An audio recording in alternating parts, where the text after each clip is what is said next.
మారు మనసు పొంది బాప్తిస్మం తీసుకొని పరిశుద్ధాత్మ అనే వరమును మనం అందరము పొందుకుంటున్నాం. కానీ యేసయ్య అలాంటి వాడు కాదు.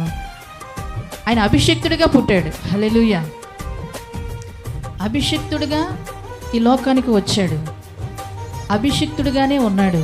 ఆయన చేసిన అన్ని కార్యాలు ఇందాక మనం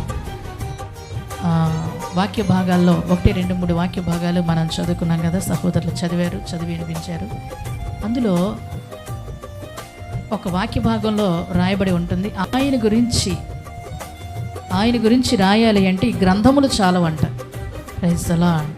ఆయన చేసిన కార్యాలు రాయాలి అంటే ఈ గ్రంథాలు సరిపోవు. భూమి మీద అన్ని గొప్పగా మనకు తెలిసినవి, మనము చదివేవి కొన్నే.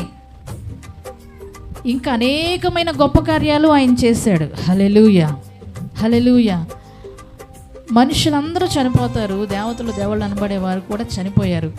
కానీ కొంతమంది చనిపోయారో లేదో కూడా తెలియదు, ఉన్నారో లేదో కూడా తెలియని వారిని కూడా, తెలియబడని దేవునికి ఆరాధన చేసే వాళ్ళు కూడా ఉన్నారని రాయబడింది.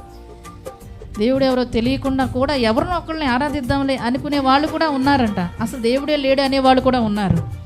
నాస్తికులు ఉన్నారు. ఏది ఏమైనా మనుష్యులందరి నిమిత్తం ఆయన రక్తం కార్చాడు. హల్లెలూయా. మనుష్యులందరి నిమిత్తం ఆయన ప్రాణం ఇచ్చాడు. హల్లెలూయా.